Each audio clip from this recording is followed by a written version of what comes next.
So I'm sharing today from the website Quantum Torah on Quantum Mechanics by Alexander Poltorek, this idea of many worlds. There was an experiment by Erwin Schrödinger, Schrödinger's cat. Gedanken experiment means a thought experiment. It's a paradoxical state of a macroscopic object, macroscopic, not microscopic, suspended between life and death in that blurred state, which we call superposition. It's a blurred state of two quantum mechanical states, which we thus refer to as entanglement. So there's this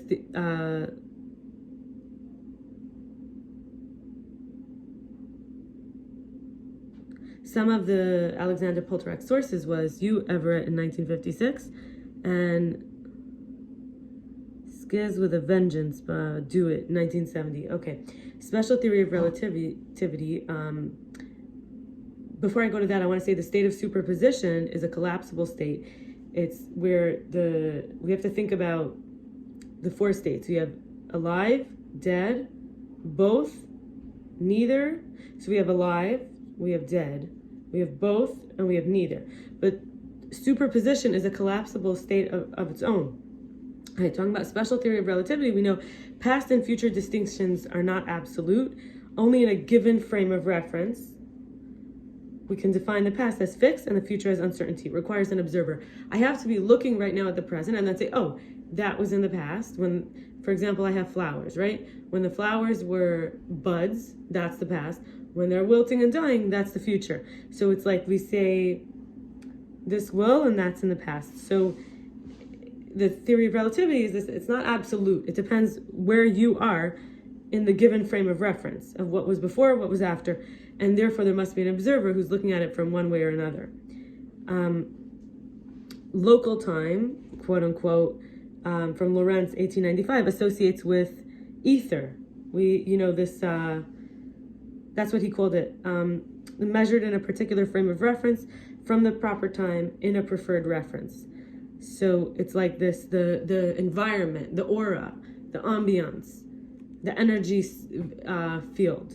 And in 1905, Einstein did away with ether, A-E-T-H-E-R, and it's,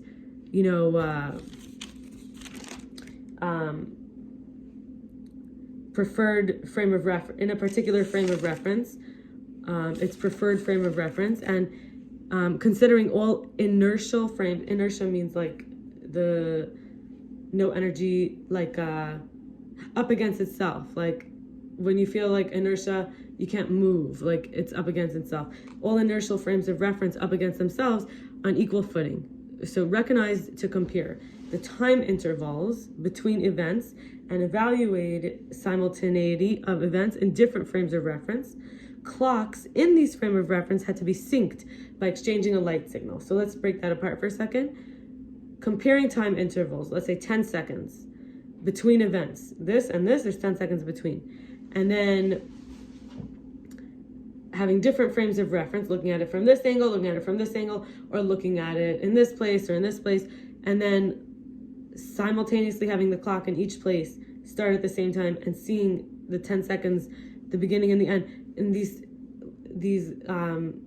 time could start because they both get the light at the same time.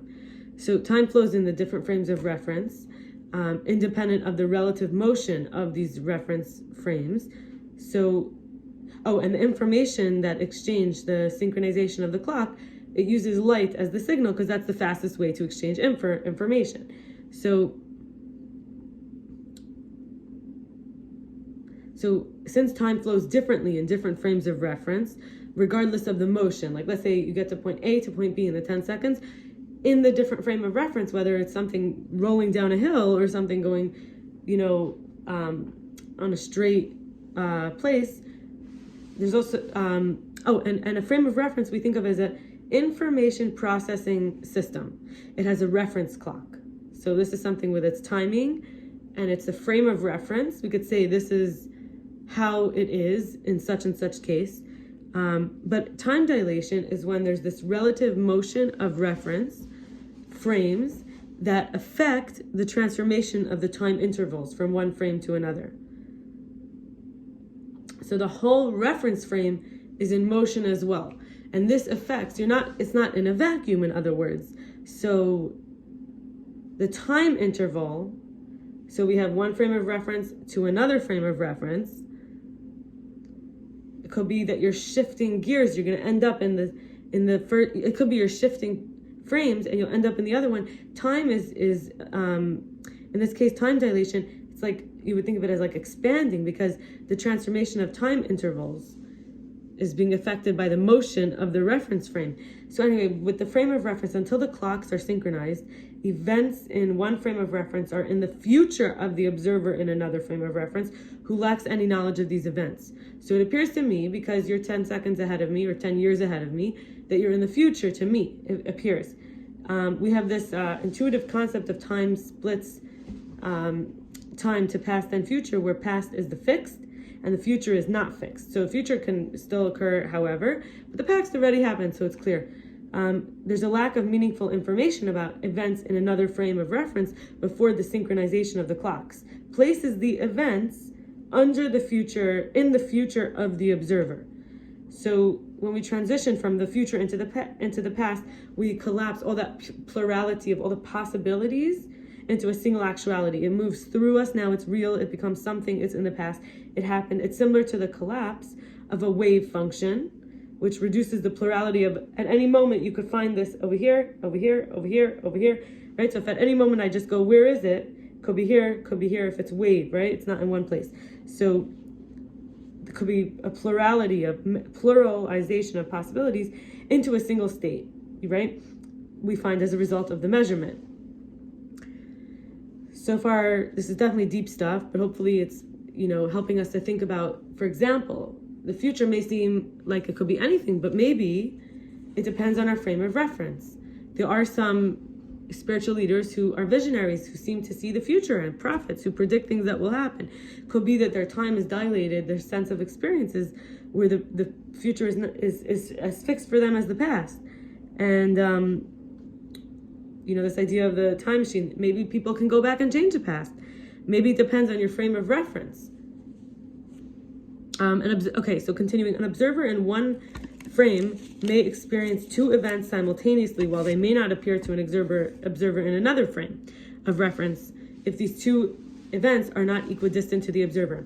So you may see two people running in your frame of view, and like one of them trips and falls and the other one is jumping over something, and it happened at the same time. Somebody else from a different angle, maybe looking from above, just physically, the person who fell appears to have changed, and only after the person lands do you even see that they jumped.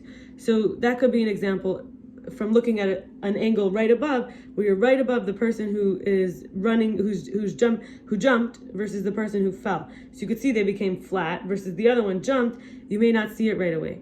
So another thing, remember we talked about moving frames of reference. Imagine you're looking through a drone, which changed angles as the person's falling. You never saw them fall because your reference changed, and maybe they didn't fall all the way. Maybe they just fell a few inches, and the drone went like that and then went with them. So you never get to see them actually change because the drone is maybe calculated to the movements.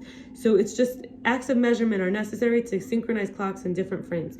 So when did it start? For example, it may seem like as soon as I touched that, I got burned, right? But it could be that to somebody else I got burned and then I touched it. It's hard to believe, but maybe the touching had nothing to do with the burning, but actually I got burned before I touched it.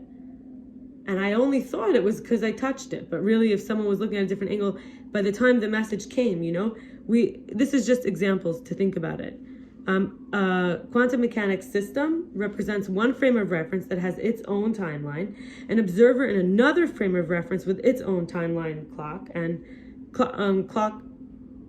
timeline, and to sync their clocks, information is exchanged between the two reference frames. This is an act of measurement, measuring the clocks and the starting point.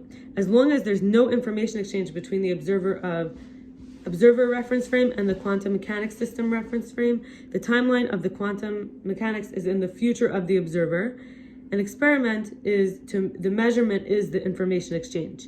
You are measuring, you're receiving information. So past is existence of information, future is absence of information. So as long as you don't know, it's still in the future.